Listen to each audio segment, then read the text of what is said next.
Lieutenant Commander, why are all comm channels to Earth offline? Maintenance check. We wouldn't want the president to be out of touch when he gets here. I demand you open a channel to Earth at once. I'm a lieutenant commander in Earth Force, Major. I do not take demands. If you have a request, I'll consider it. Very well, then. I request that you open a channel to Earth Dome. Request denied. Have a nice day. Hi, I'm Rachel. And I'm Matt. Welcome to We Are All Kosh. a Babylon 5 rewatch.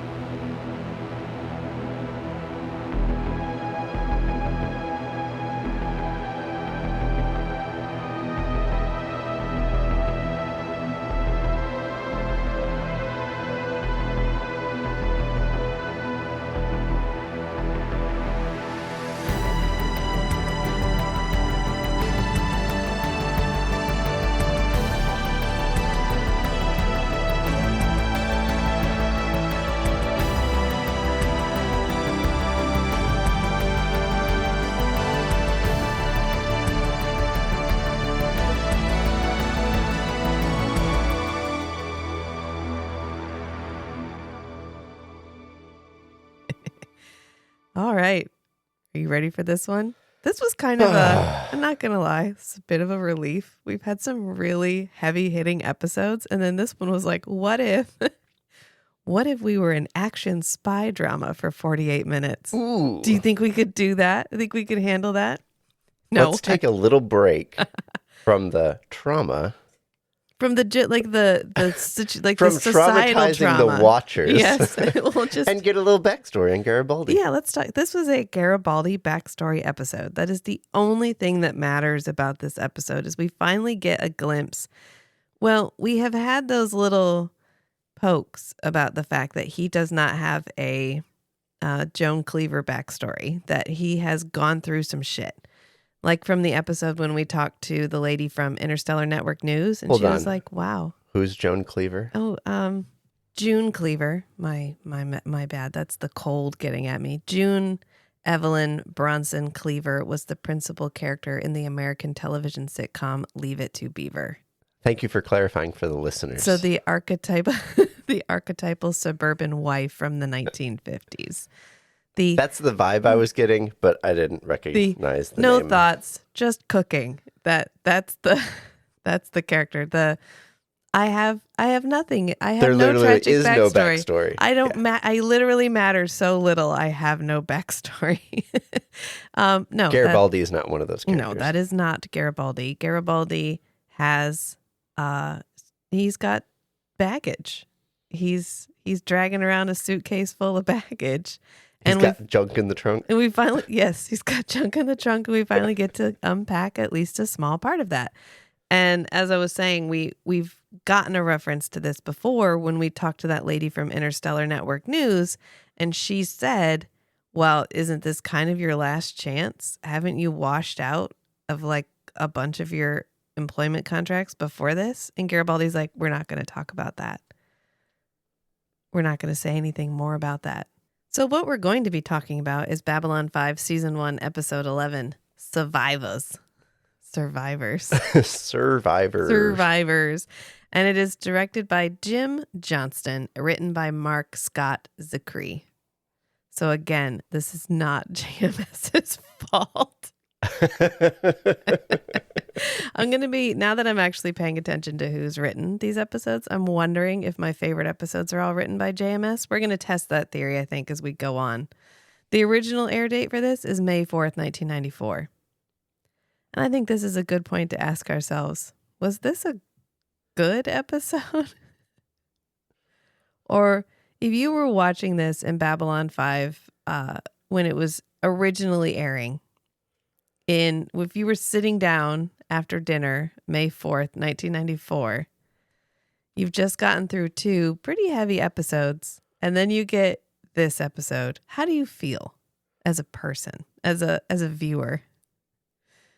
I think I'd feel a little, I'm sorry, what?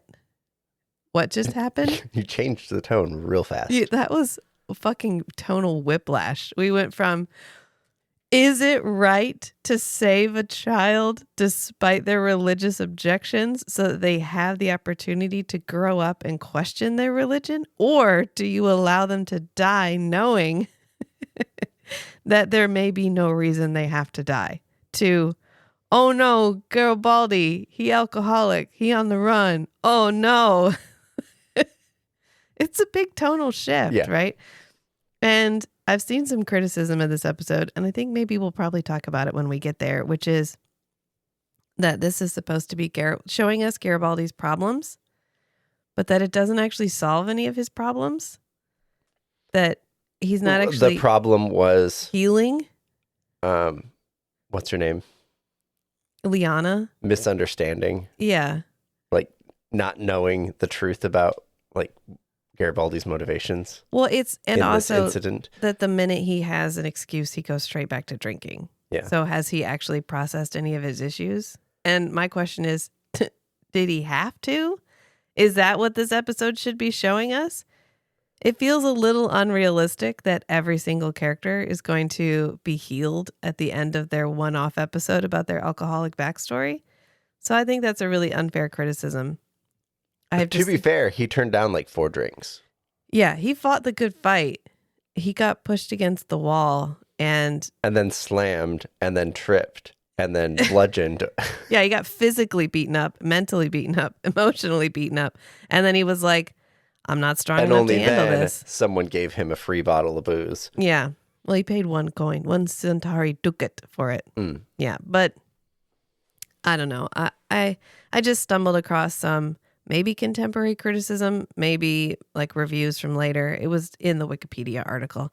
And I was like, I don't know that that's really a criticism, that he doesn't actually process his trauma, because I'm not really sure that that was the purpose of this episode. Yeah, it was literally just... he needs to have healed from that. No, it was just rolling down the window on the opaque box that is Garibaldi's backstory. Right. This was giving us a glimpse. And he did heal the relationship with Liana a little bit. Yeah, we'll get to that. But Elaine Thomas is the one who plays Liana Kemmer. Mm-hmm. She goes on to do like fuck all. She pretty much disappeared after this. She's a producer, so she's done some production things, but she's not that girl where she went on and did like anything else. And then Tom Donaldson, same. He's the guy who plays Cutter, and both of them have like 7 IMDb credits. And his doesn't even say he's known for Babylon 5. It says he's known for like something else, which is fair because he's in this episode all of, I think, maybe 15 minutes. Mm-hmm. Oh, another thing I want to cover now that we've really hooked you with our witty banter. We're going to be taking the entire month of March off. So if you're wondering when your next not coming in 1 kilo. We are all Kosh fix is coming in. It will not be until April because we are moving. Maybe a couple weeks into April. Because we're moving like 1,000 miles away from where we currently live.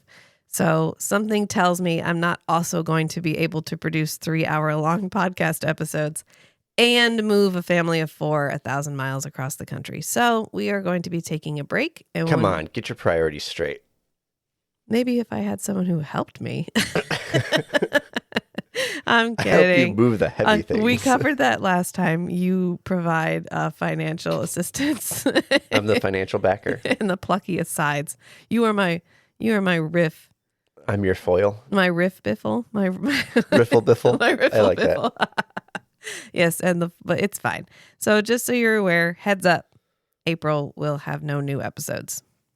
Oh, sorry, March and possibly part of April. But we will be back. We are not leaving. Well, we're leaving our current home. We're not leaving you, our dear listeners. No. So this episode was apparently originally titled A Knife in the Shadows.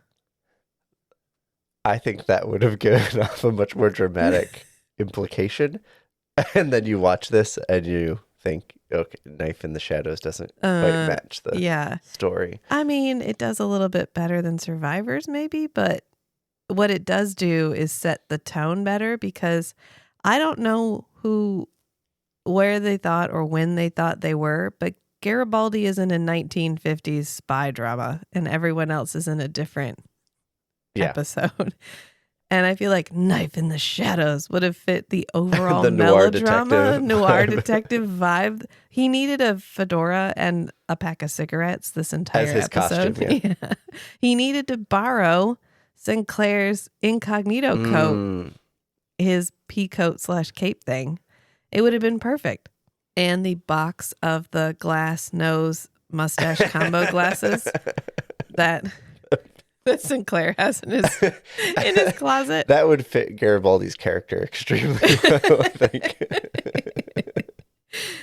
They renamed it, though, for that speech at the very end that Garibaldi gives where he's like, we just have to survive and forget how much it hurts to be human. So they renamed it for that. Okay. Yeah. And it's interesting that Garibaldi and Dr. Franklin make the same exit point in 2 episodes back to back. Being human is painful. Yeah, being human just means you have so many different ways to hurt. And then Garibaldi's like, well, maybe eventually we'll forget how much it hurts to be human. Okay, it's fine. It's just you probably wouldn't have noticed at the time. Well, you couldn't go back and watch it anyway. If you didn't care, you wouldn't hurt. Yeah. I love how Garibaldi's like, we can get past this. And Dr. Franklin's like, this is an intrinsic part of the human condition. It's a very illustrative thing of their different characters. You'd think Garibaldi'd be the nihilist. It's fine. Dr. Franklin's totally fine by it. It's like the next day. And Dr. Franklin. We don't even see Dr. Franklin, in fact. We do. We see him a couple times, but he's just like in this episode making cracks and yeah, he's fine.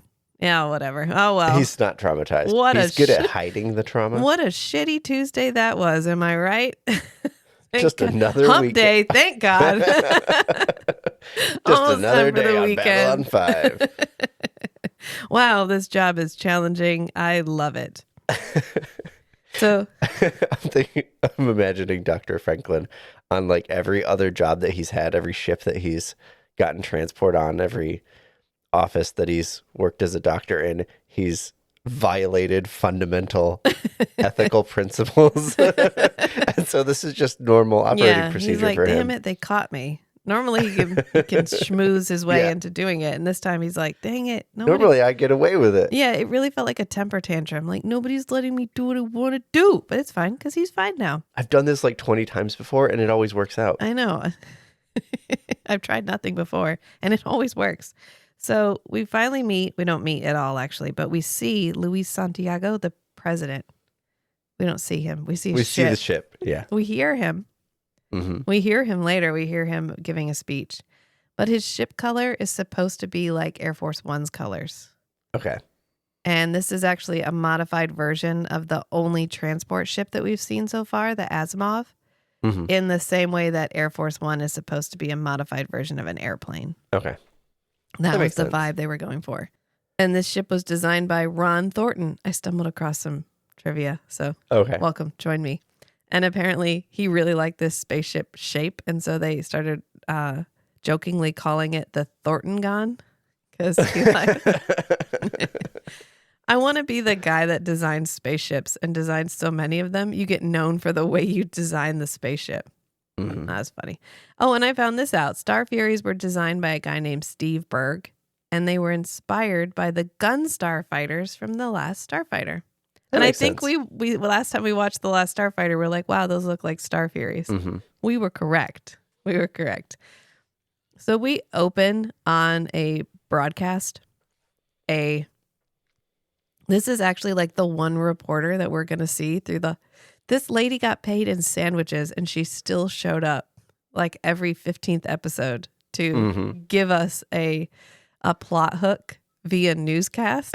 I wonder if she's an actual news reporter. I don't know. She's credited in like all the seasons. So she must just keep coming back to be the anchor.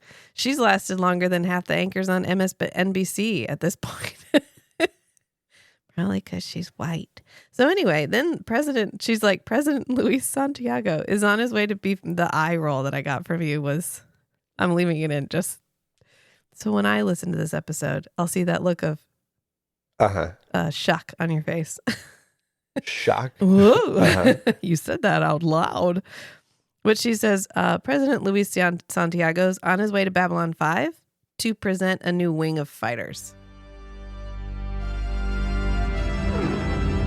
Rumors are still running rampant in Earth Dome as President Luis Santiago continues his journey to Babylon 5.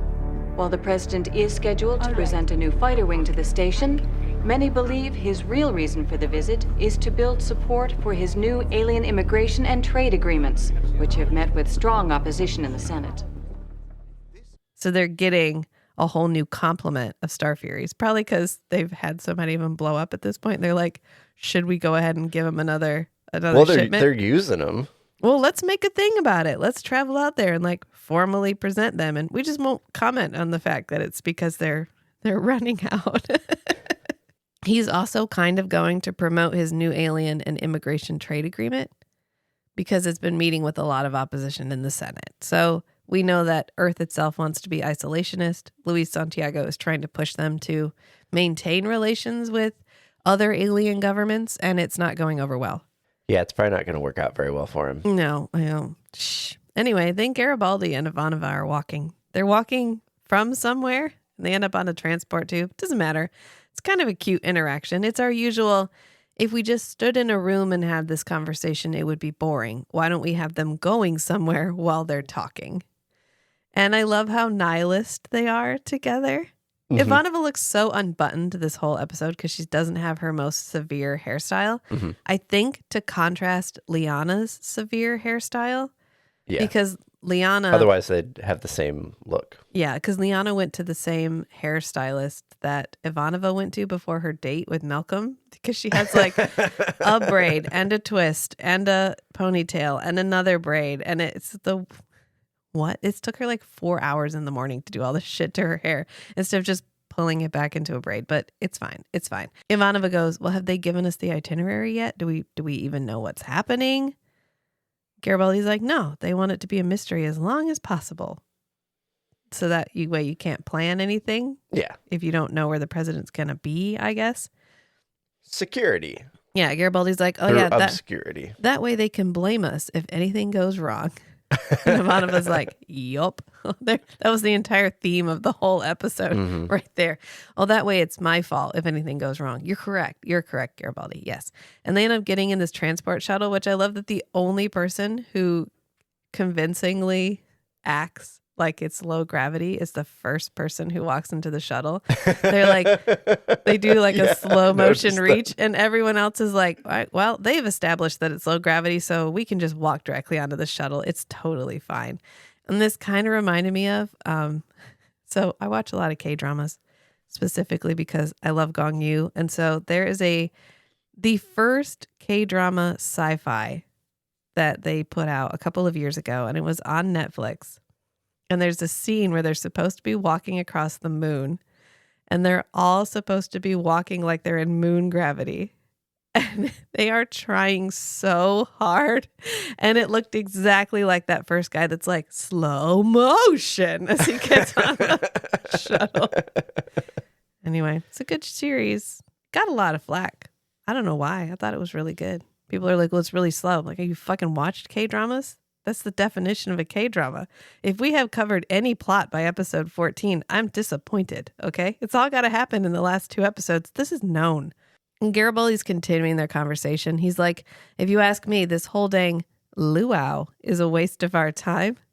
I don't know if Ivanova has to repeat that back to him. She's like, well, we're getting a whole new fighter wing out of this luau. I wonder if they objected to the wording in the script. And like they didn't like the word luau? I don't know. Because they're not really allowed to ad-lib. There were strict rules about ad-libbing. Right. But they could ad-lib. This may be them chafing at ad-libbing. I wonder if you could rephrase. If you could be like, if he was supposed to say something like, we're this whole dang event or whatever, and he said luau, and so she had to substitute her word of luau. Oh, and maybe that's why. She hesitates, and she's like, luau. And then Garibaldi's like, yeah, fighters we should have had 2 years ago, which means we now have to renovate Cobra Base that have just been sitting empty this whole time. Okay, but what do you get? Like space barnacles? What? What happened to the Cobra Bays over the last 2 years? Spit. They got filled with boxes. Spit. That's all they mean. Oh, shit. We've been storing shit in there. Why are we storing shit everywhere? Whose stuff is this? It's all marked Sinclair. It's just disguises for when he travels around the station disguised like a peasant, so he can see what the real climate of the Babylon 5 station is. You're right. It's boxes. In my notes, I'm like, space barnacles? What happened? How did they need massive renovations because they just sat empty? Unless they've changed the way things work in the last 2 years and they need to be updated. Probably. In which case they would have had to be updated anyway. Well, anytime you have like hydraulics or something sitting for a while, I don't think they have hydraulics in space anyway. How would they move things? I don't know, but why would you have a fluid in space? Hydraulics, it's a sealed yeah, but it could system. still freeze. It's not water. Why is it called hydro? Answer me this. Because it's a liquid. It's probably pressurized air. That's probably how they move things around. Why would you have pressurized air in space? Well, it's all sealed. Anyway, Ivanova's like, yeah, with untrained crews and a quarter of the time they need and all at our expense. Are you fucking shocked? Did you think it was going to go any other way? And Garibaldi goes, nothing that the government does surprises me. And Ivanova's like, ooh, that's a very Russian attitude. I commend you. What is something about this surprise you, Mr. Garibaldi? Nothing the government does surprises me. It's a very Russian attitude. I commend you. Cobra Bay Zone. She looks mildly turned on. She's like, oh, it's the hottest thing you've ever said, Garibaldi. You don't trust the government? Oh my God, me neither. Now you have my attention. You had my curiosity. Now you have my attention. And they end up getting off at the Cobra Bay Zone. So this civilian shuttle that anyone... How do we know this is a civilian shuttle? Because there's civilians on it. How do we know they're civilians? Because there's a bunch of different races, and the only oh, that's right. Only other races on Babylon 5 staff. are only civilians. Okay. Or ambassadors. They're not ambassadors. There's like, you can tell because there's one Centauri guy, and any non-important Centauri guy is literally an extra with his hair gelled up in the back. Inexpertly gelled up like he did it. They were like, I don't know, spike it. Think flock of seagulls. Just get that shit high, okay? And he's like, fine, fucking fine. Get some soap. Go to the bathroom. And he's in the background for 5 minutes. Nobody cared. They didn't fix it. So they are on a public access, public transport tube that takes you to the Cobra Bays where all the fighters are stored. It may take you to a room with a door that goes to the Cobra Bays, but you have to have access to get through that door. There's no dedicated transport that takes you to the Cobra Bays. What if there's an emergency? Is that how all the people that fly the Star Furies get to their Star Furies? No, that's where their bunks are. They live down there? They live down there. Well, what if they're like off getting something and at the Sinclair's room is right next to it. In fact, the first room off of the Cobra Bay is Sinclair. And then all the rest of the Star Fury pilots are farther away. So that way Sinclair can always get in first. I just feel like this is a design flaw. Because it means you have no record of who accessed the Cobra Bays. Because anybody, even if it's sealed. That's a bold assumption. Even if it's sealed, right? Like even if you just get off They could have cameras there. Even if they have no other cameras anywhere. But they don't, though. I mean, look at later, Garibaldi is going to have to get into the ambassadorial wing. Mm-hmm. And Londo will say, like, well, you got to get onto the ambassadorial area, and that's hard. And he's like, nah, no problem. And he gets onto the ambassadorial wing all by himself. He doesn't go see McGrath. He doesn't do anything. He has no access codes. Well, he does go see McGrath. Not till afterwards. He goes to see McGrath after he goes to see Jakar, which means Garibaldi just straight up walks into the ambassadorial wing by himself in some stolen clothing and nothing else. There is literally nothing that says that someone can't get off on the Cobra Bay, open the door, and walk right through. Common sense says that. Does common sense say that? Because at this point, I would literally believe it's just Observation doesn't say that. Observation of behavior does not say that. But common sense says you'd have some security on the Cobra base. You would hope. You would hope. Maybe there's security, but like they prop the door open with a boot because it gets kind of hot, stuffy down there with all the plasma stuff going on. My point here is, wow, that's how you get to the Cobra base is from the shuttle? It's fine. It's fine. So they end up approaching the door to the Cobra base to go inspect it. Wait, actually, before we move on, I'm going to refer back to our earlier conversation about the door. I don't think there's a door because they don't even check to see if someone has accessed the Cobra base. After the explosion, and they name Garibaldi, they don't even go back to look to see if Garibaldi went down there. Garibaldi has control over the logs. He's the only one with oversight over the logs, and there's no way to check and see if they've been edited? No, he couldn't tell that Ivanova was messing with the communications logs. I mean, he did eventually. He couldn't look at the logs and tell that that records had been deleted. He could tell that what console had accessed it. Yeah, but he couldn't tell records had been deleted. I don't know. I'm just saying. Maybe there's a reason Garibaldi. No, that's rude. That's rude. Maybe they, I don't know. I'm trying to figure out how to excuse the fact that it just doesn't Maybe it happens off screen. Maybe yeah. You know what? We're not privy to every single thing that happens. You know what? Liana doesn't do it. I know that for sure because Liana doesn't actually do her job. She delegates, but then she trusts the wrong people. Well, she delegates to one guy. It's fine. It's fine. They get off at the Cobra Bay. They're heading there. They're having their little chat, and then kapoosh, the Cobra Bay explodes. Yeah.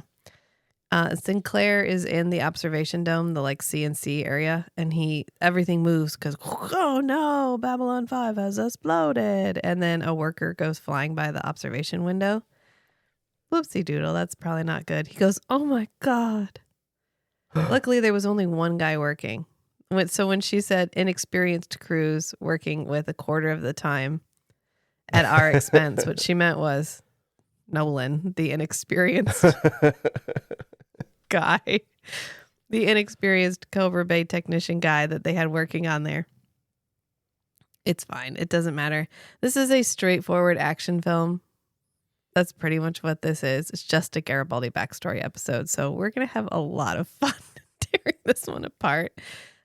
We go to the intro after that one, and then we come back to Dr. Franklin working on the worker who flew out into space. So they went out, they used the tiny little space tongs to be like, dip, boop, and grab him. Or did somebody go out with the Star Fury with the... Yeah, that's what I mean, the little space tongs, the grappling hook. I've got him, and they had to like match his spin. No, they just yanked him. Yoink, and brought him back. Maybe they used the net this time. Yeah. Luckily, he was blown free before the pressure bay doors dropped, and that's how he survived. If you call this surviving. I guess so he didn't slam against the door. He just flew free. I guess. And Stephen Franklin goes, if you call this surviving, I don't really think you need to be making any cracks right now. I really just don't feel like this is the moment where we need to see your personal brand of humor on full display, Dr. Franklin. We don't really trust your judgment right now. I know. I think you need to maybe just do your job and shut up. He's like poking him with a needle too. And I want to ask, is that necessary or is he doing that because it's fun? It's research. He's a research doctor. He's like, wow. They brought him a research subject. And they're like, wow, look at this shit. Bloop. Oh, that seems like it hurts. Let me try this one. Bloop. Oh, he jerked at that one. It still hurts. Okay. Making a note. Write that down. It's science if you record it. And Sinclair's like, did he say anything? And Dr. Franklin's like, ouch. No, I don't know. And in his present condition, anything I would do to wake him up would kill him. So he just needs to stay asleep and like this so that I can poke him with wild abandon. And Garibaldi comes to medbay with his report. Do you know how distracting it would be if he was awake right now? Every time I poked him, he'd scream.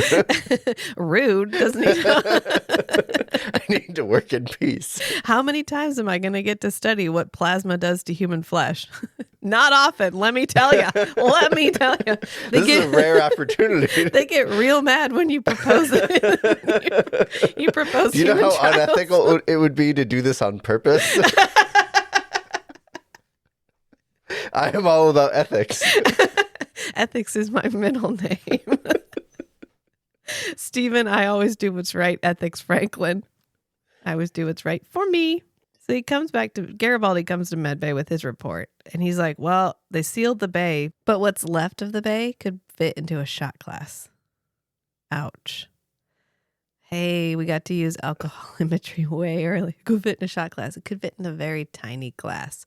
And Sinclair's like, okay, so best guess. What do we think happened? And he's like, who the fuck knows? You think I'm going to know? What do I have, cameras? Do I look like an engineer? He goes, the sensors were knocked offline. Could be some kind of reaction between the beep beep and the pew pew. Like, I don't know what happened, man. We put a lot of weight on the plasma cutter, the plasma thing that they were using. Mm-hmm. I don't know what the plasma thing was doing, but apparently it caused literally every problem. Because every time there's a problem, they're like, it's the plasma driver. It drives plasma. It drives, you drive around with, I don't know. It doesn't matter. Dr. Franklin's like, yeah, you're right. Beep, beep, pew, pew. I don't know. Sounds great. Poke. Garibaldi's like, some poor slob probably forgot to close the dampeners on the plasma driver. And Sinclair goes, okay, so you're ruling out sabotage? And Garibaldi goes, I never rule out sabotage. Some poor slob probably forgot to close the dampers on the plasma driver. Then you're ruling out sabotage. I never rule out sabotage. But they are inexperienced and working around the clock. So, I mean, we got options is what I'm saying. Like, There's a lot of shit could happen. plausibility for mistakes Yeah. rather than sabotage. And Ivanova interrupts this moment to call and warn them that a Major Liana Kemmer from the president's security staff has arrived. And Garibaldi goes, Liana. And Sinclair's like, I'm sorry. Did I just sense tragic backstory? But she's requested an immediate briefing on the Bay explosion, so there's not time to stop and chit-chat about this. So they're just like, cool, and they rush off to go meet with her. Sinclair does get a minute while they're walking to be like, okay, you said her name, and then I heard a sting of dramatic music, so I feel like this is important. I just read a book where a character had an actual theme song, and it played from the sky every time he showed up. I feel like Sinclair That'd be needs fun. that. I feel like Sinclair needs that. And Garibaldi's like, well, I knew her 17 years ago. Her dad was a friend. She was a real sweet kid. So what, Garibaldi was 15? No, he's 39. So he was 19. 22. 22. Oh. Okay. I had my 22. I mathed wrong. He can't be over 39. He's got to be the age of Sinclair or younger. Since Sinclair is so wizened. Or he'd be close to retirement. So this is back when he was 15 and he was running the security in the ice mining on Europa. What? Why are they mining ice? For the water? Sure. Okay. Sure. I mean, Europa Yeah, you need a lot of water for space stations. and Europa stuff. is a water planet, I guess. I mean, it's a water moon.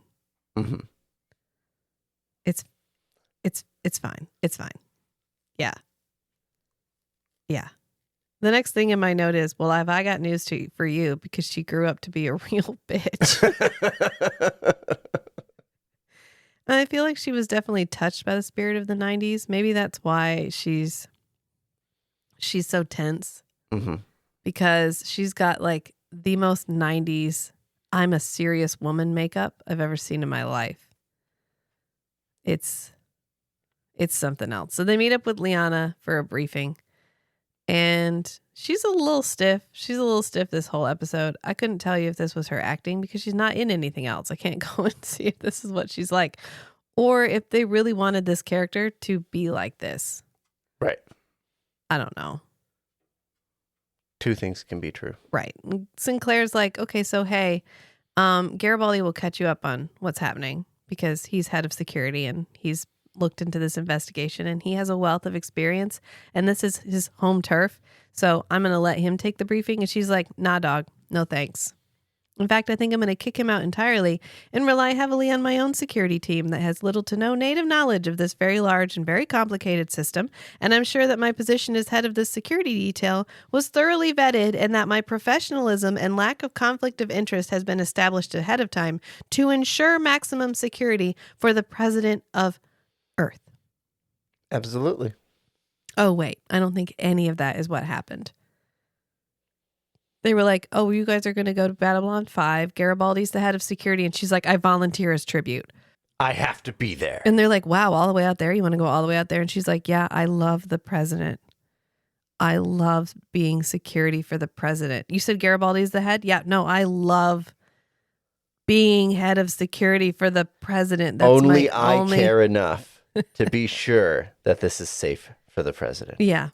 I'm going to do the best job. The best job. I bet Cutter got her volunteered for this so that the drama between her and Garibaldi would cover up everything he's working on. I mean, if he did, it was a good move. I actually mentioned that later. Like perhaps this was on purpose because they knew she would completely undermine the security efforts and make it possible for them to do everything that they want to do. They plant a bomb on every single bay doors. Wow. They have the capability and the lack of oversight enough to literally put enough explosive in the Cobra Bay that it would have taken out half the station. Mm-hmm.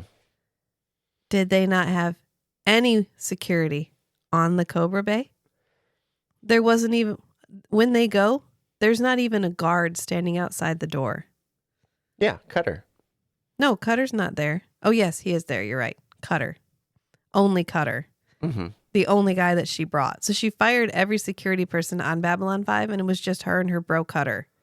Well, because she felt like they could do a better job. Everybody else on the team was home guard, and they all skedaddled. The lack of repercussions for her for the shit that she pulls, we're going to talk about.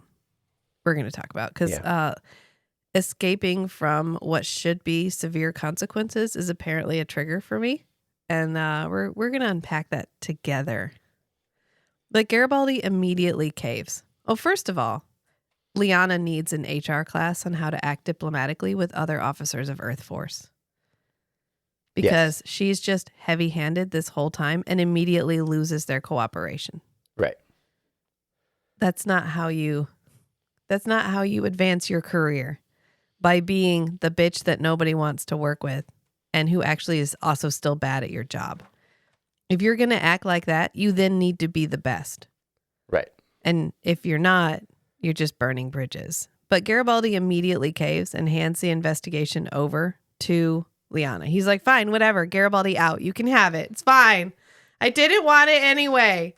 I have better stuff to do. I think he's trying to avoid... the conflict. He's trying to avoid the personal issue interfering. Right. He's the only one acting not out of personal vendetta. The only one acting professionally. Yeah.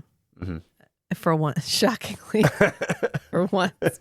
Which just highlights how unprofessional Liana is. Mm-hmm. But Garibaldi heads out to the Zocalo and Sinclair is in hot pursuit. He runs after him like, hold on, I got to go figure out what's happening. And I want to pause for a minute because at the back of the Zocalo, there's these colored tubes that are all standing up next to each other underneath the sign that says Zocalo. Mm-hmm. And I really, in my head, want that to be like a slushy cocktail bar.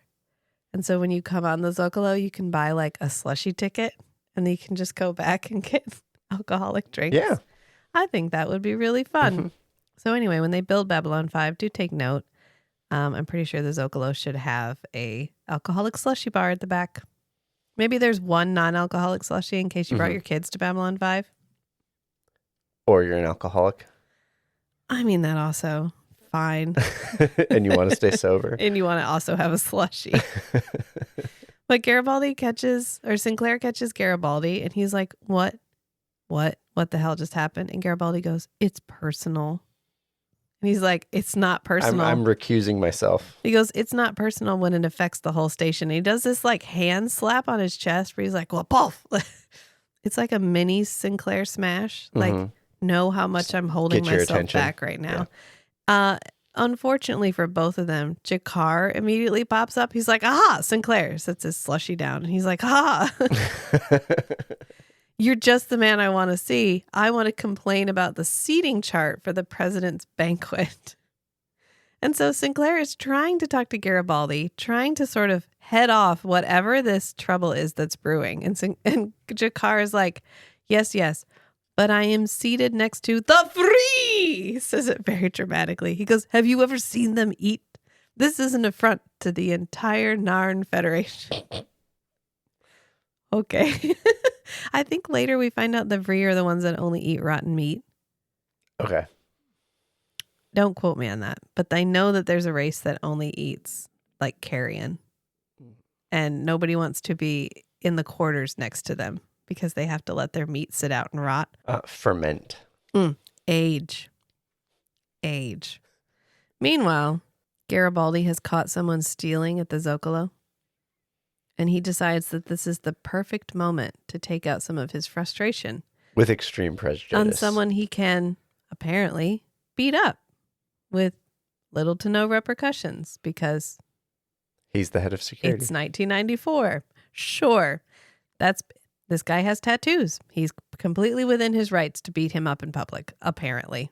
He actually says, has all that tattoo ink gone to your head?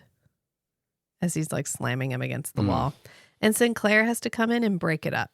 And he looks so serious. I love Michael O'Hare's like, I'm being really serious right now, face. I'm so mad at you right now. I'm not joking, guys. I'm not joking, guys. I'm so mad at you, Garibaldi. It's like scowl face.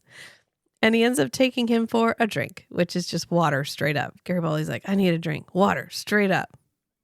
He's like, I got mad, okay? Hull rats like that do that to me sometimes. And Sinclair looks at him like, okay, now use your big boy words. How do we say that? How do we say that like a big boy? This is why Garibaldi usually hangs out in his office reading his newspaper. Right, because Sinclair just has to give you the look, and all of a sudden you're like, let me tell you everything terrible that's ever happened to me in my past. Well, no, to prevent the violence, because he hires people who can handle things more civilly. Yeah, maybe that's what it is. He's like, I'm on a hair trigger. I gotta watch out. This is why I ride around in the tubes instead. Yeah. And he's like, all right. And then somewhere soft jazz starts playing. Cigar music. Their cigar smoke drifts across the screen. We're preparing for the tragic backstory. And he's like, 17 years ago, I was working on the ice mining operation on Europa. Battle-hardened 19-year-old. I was a battle-hardened 19-year-old. It was a real 22, cesspool. Whatever. I love how you thought, well, that'd be 36. He could be younger. He could be younger. So then he could be a battle-hardened 19-year-old. I don't know. Europa takes longer to go around the Earth. Or go around... Because the Earth is the center of the universe. Europa takes longer to go around the sun. So technically, if he is 19 Europa years, he'd be older than Sinclair. Whatever. The battle-hardened 19-year-old Garibaldi was working on the ice mining operation on Europa. There was murder, theft, dust peddling, you name it. Half the command staff was on the take and the other half just didn't give a damn. And it really gives you perspective about his fatalist attitude in the episode with the Home Guard, where Sinclair's like, can you please catch the people who are doing the bad thing? And he's like, I mean, I would, but like, most people don't. There's too many of them. Most people don't want you to catch the people doing the bad thing. I mean, because he's literally worked places where if you catch people doing the bad thing, you're the one that gets punished. So he has a complicated relationship with systemic corruption. Fascism? Corruption. He has a complicated relationship with corruption. And this is my favorite part. Half of the command staff was on the take. Half didn't give a damn, except me. I was the paragon of cop propaganda that I am now. I only fight for what is right. I only do what must be done. The one principled officer. I'm the only one who can stand their ground. Ever try and uphold the law when no one cares. After a few weeks, I started drinking hard just to get through the night. I'm trying to get through this. Then I met Frank Kemmer, the plot device. When the job got tough, I would go spend time with him, and that's where I met Liana. Uncle Mike, she used to call me. And Sinclair's like, oh, this is really cute. You had friends, Garibaldi? I never knew that about you. I never knew that about you. And then my notes, I said they really should have had some fedoras and a couple of cigarettes for this scene, just to really set the tone. So it'd keep me sane and sober for a while. But I was starting to make a dent in the rackets, and I got under someone's skin. Even the way this dialogue is written feels like it should be delivered like he's in a 1950s cop drama. Yeah. Word came down that they were going to try and take me out, and I thought I could handle it, but I was wrong. They rigged a shuttle pad, and Frank was bringing in the last run of the day. Just as he touched down, it blew. You could see the fireball for a mile in all directions. And they basically blamed it on him. They had it all figured, pinned it on my negligence. Corps didn't want a scandal, so they just hushed it up and blackballed me. So rather than admit that everybody on this ice mining operation was corrupt, they were just like, no, there was one corrupt guy, that guy, and... Well, the corrupt ones keep the ice flowing.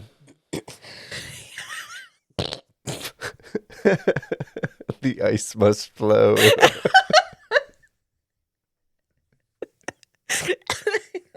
Wow, that was good. That was good. I really, that's why you're my riffle biffle, because you can throw that shit out just on a dime, man. It was good. I mean, you think this is ridiculous, right? But I literally got blackballed in our town because I asked for life jackets for the public pools. I'm not kidding. That's not even remotely a joke. I literally said, can we please use life jackets? And they had a special city council meeting to talk about how I was harassing the lifeguards. I made the paper. I'll put that out there. Anyway, none of that was as bad as telling Frank's family. Liana didn't even cry. She just died inside. Sinclair's like, okay, how about you? He's like, I crawled back into the bottle and I didn't come out for a long, long time. And Sinclair's like, oh, okay. And then his little communicator goes beep boop, and he's like, yes. Sorry, it's weird. Everything was black and white for a minute there. Why does it smell like cigars? Is someone doing beat poetry? What is happening right now? But it's a call from MedLab that they're needed immediately.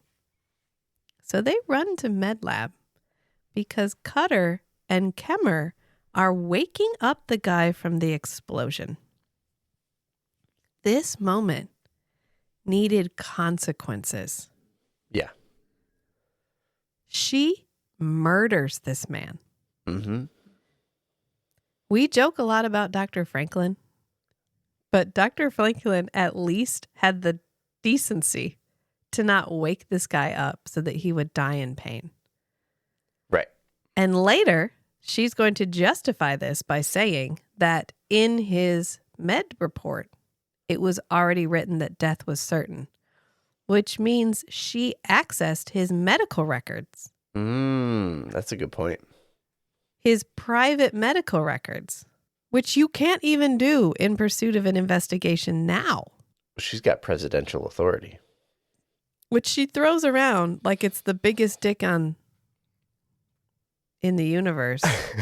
Like it's Sinclair's dick.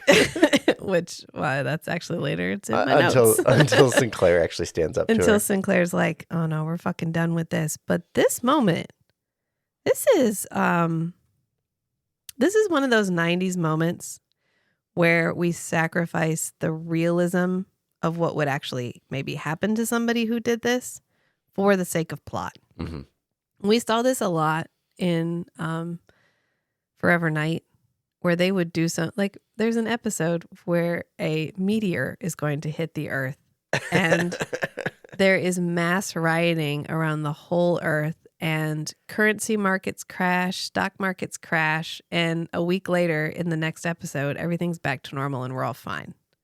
Yep. This is a similar event where, honestly, Sinclair could have written this up and had her at least suspended pending an investigation, because she's not a medical doctor. She can't interpret what is written in the notes. His doctor, Dr. Franklin, forbid her from doing this, and she did it anyway.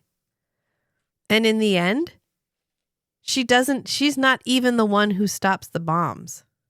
So it doesn't even lead to a successful investigation. Right. But they wake this guy up and she's like, "Hey, I'm Liana Kemmerer. You have to tell me the truth. What happened?" And he's like, "No accident. Bomb." And this whole scene is so ridiculous. Yeah. Like, no one is taking this guy's deathbed confession as 100% proof. He can't lie. Yeah. Well, why would a dying man lie? I don't know. A lot of reasons. Because he's never going to have to face the consequences of his. A dying man has every, if not more, reason to lie. Right. There's going to be no consequences for his lying. Why would that? He could be delirious. He could be delirious. He could. What did you give him to wake him up? He could have been saying Garibaldi as in call Garibaldi. Yeah. Because Garibaldi I need to did tell it. him about it. Yeah, Garibaldi did it. Garibaldi figured it out. Ask Garibaldi, he knows the answer. Not Garibaldi did it. Garibaldi planted the bomb. What did she give him to wake him up? Would this be considered under the influence? She had to give him medication to wake him up. Oh, yeah. Anyway, luckily Sinclair's balls are always bigger, and he just uses them to shove the guy out of the way with sheer authority. He's like, "Move or I'll fucking put you out an airlock." And the guy's like, "Right this way, sir. You may pass now." You make a convincing You argument. make a convincing argument. So in my notes I wrote, and it's true, there is no way that this guy's testimony would be admissible. But he pins it on Garibaldi and then dies. And Dr. Franklin's like, he's dead. You killed him. This is some bullshit. This is bullshit. I'm not over this scene. This scene is so, we gloss over this. We don't, like, we come back to it kind of. But this guy, we don't know that this guy was necessary. They said his death was almost certain, right? Mm-hmm. But he still wasn't dead, and then she acted, and then he was dead. So my death is also certain. Eventually, I will die. Can you kill me right now? He was just being... He was being esoteric. Everybody dies. Maybe he's nihilist. He puts every single chart. every single one of Dr. Franklin's medical charts. At the bottom says death is certain. As a reminder of our mortality. Because being human is just knowing that there's so many different ways to hurt. This was not a medical comment. And that's how I signed them, you bitch. Everybody dies, okay? All of my medical staff knows that that's how to identify Dr. Franklin's charts. Yeah, because at the end he just goes, "Of course he won't live, but then again, who does?" And you're not a medical doctor. You can't don't interpret know that shit. I am also going to die. If you killed me right now, is it not murder? Because eventually I would have died anyway. You just dropped me off where I was going, where I was already headed. That's not how that works. That is not how that works. I am so mad at this scene, but I'm going to have to move. I'm sorry. They go immediately from that to this tense meeting in Sinclair's office because she's just murdered a man on his station. Mm-hmm. And she's staring directly at Sinclair like, I had every right. And Garibaldi goes, "Are you nuts? He was lying," because he's like, "No, it was Garibaldi. He planted the bomb." That's how it ended. That's how his death. That's how he died. She goes, "Why would a dying man lie?" Well, I don't know. Lots of different reasons. People lie for lots of different reasons. You think nobody's ever had a false death deathbed confession before? Never happened. How did you get this job? How did she get this job? 17 years ago, she was 2. She's a battle-hardened 19-year-old. That's a reference to Kate and Hannah. What was she, 8? So now she's 25 and she's the head of presidential security. If everybody can do stuff that young, it makes sense why everyone's like, wow, why are you 39 and you're stuck as just head of this backwater station? How about this? 10 years ago, 99% of Earth Force staff was eradicated. Oh, that's a good point, actually. And so there are rapid promotion paths for anybody mildly competent. You're correct. Yep. There we go. Yeah. That's an in-universe justification for why all these people are so young. Every young person in a command position. Yeah. Okay. And also why they're like, wow, why didn't you take a higher position? Because there was a ton of job openings. And why it's remarkable how old Sinclair is. Oh, yeah. Because the only people that would be that old in the military are people who survived the line. Yeah. That's a good point. Or they were elsewhere. But they called everybody back to Earth. Yeah, they did. And everybody was on the line. Yep. And 90% of people who were on the line died. 99%. Yeah. Yeah. Okay. All right. You know what? Good. Yeah. We'll shake on that. You're too far away, but Woo. Yeah. So Garibaldi says that he caught that guy, Nolan, for busting up an alien shop. And no one's like, oh, why was he trashing an alien business? Is he perhaps anti-alien? As in home guard? As in that's really suspicious? As in a literal terrorist organization? Okay, so this deathbed confession guy has a criminal record. And they're not like, that might hurt his credibility. Even after Garibaldi's like, yeah, he had it in for me. I arrested him.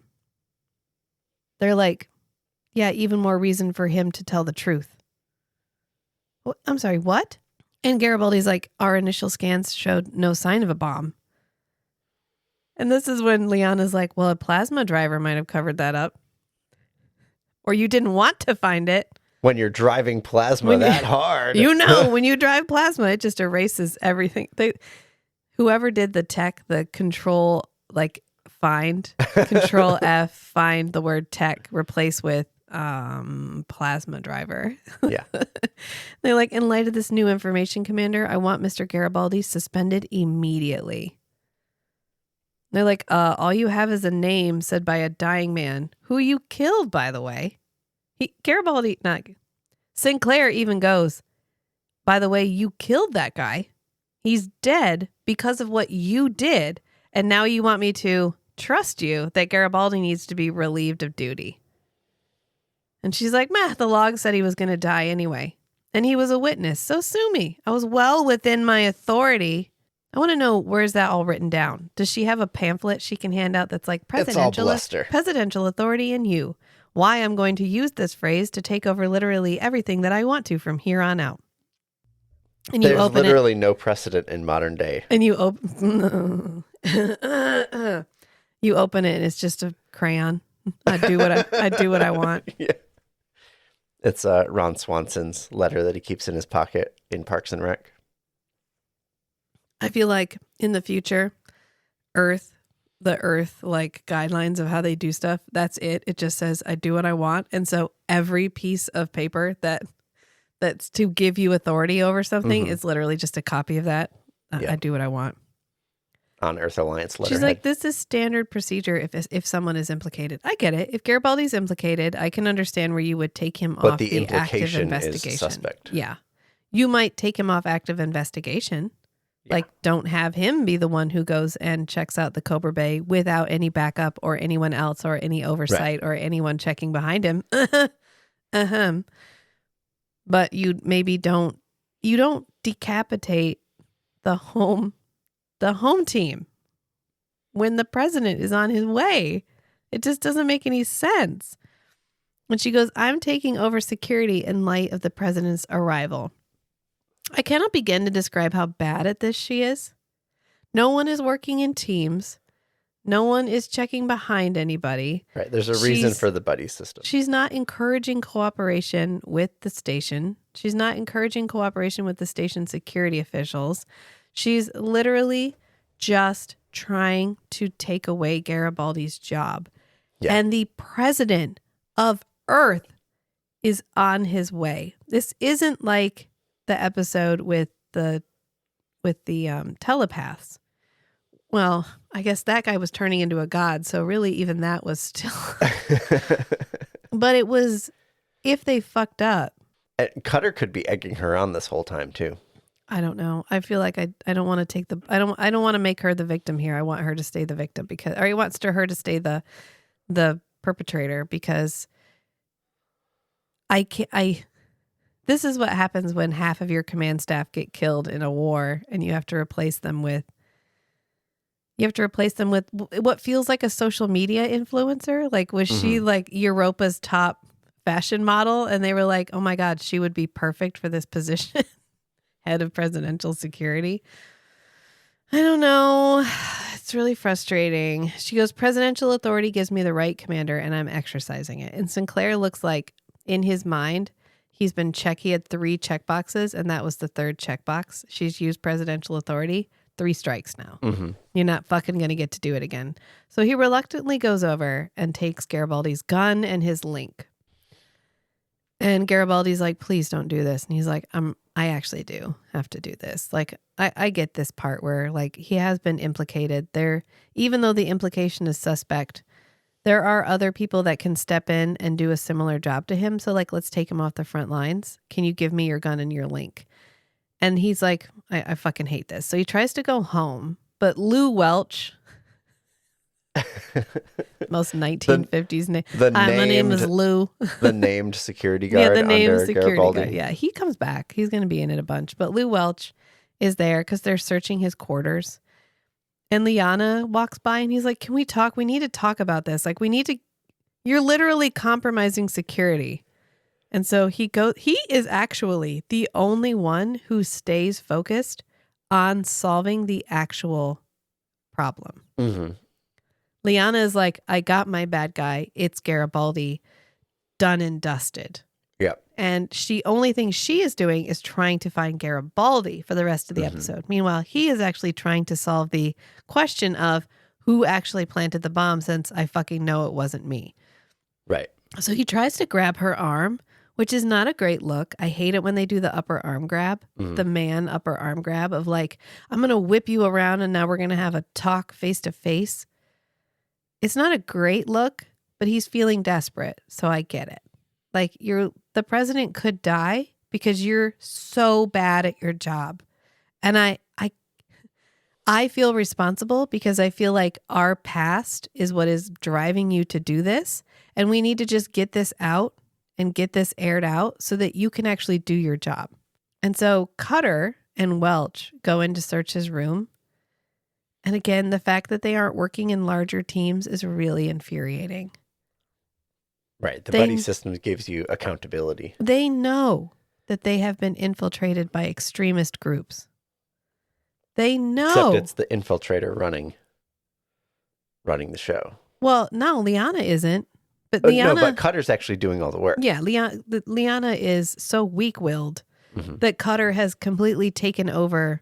He's subverted her presidential authority. No precedent.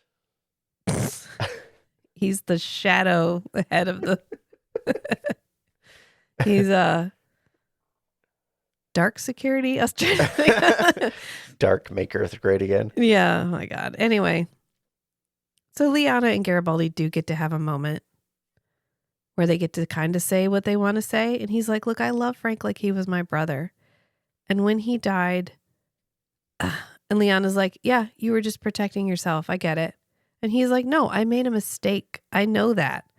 But you know that I would never do that to him. I would never blow your dad up. You got to know that. And she's like, I mean, but I might have believed you if you'd come and talk to me. She was like 6. Right. What was he supposed to say? What was he supposed to say? Was he supposed to sit down and be like, so your dad is now in pieces, but I want you to know that that was not me?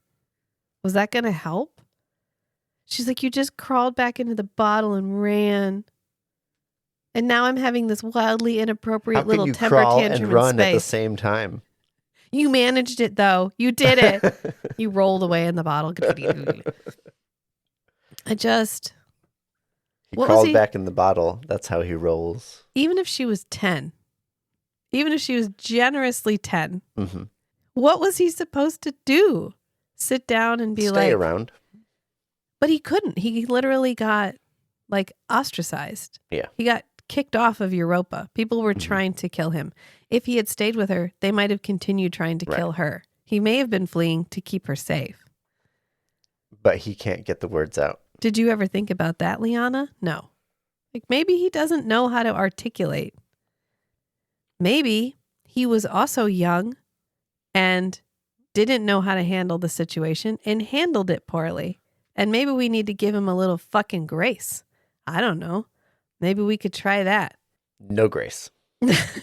He's cleaned up his act. He's got a good job.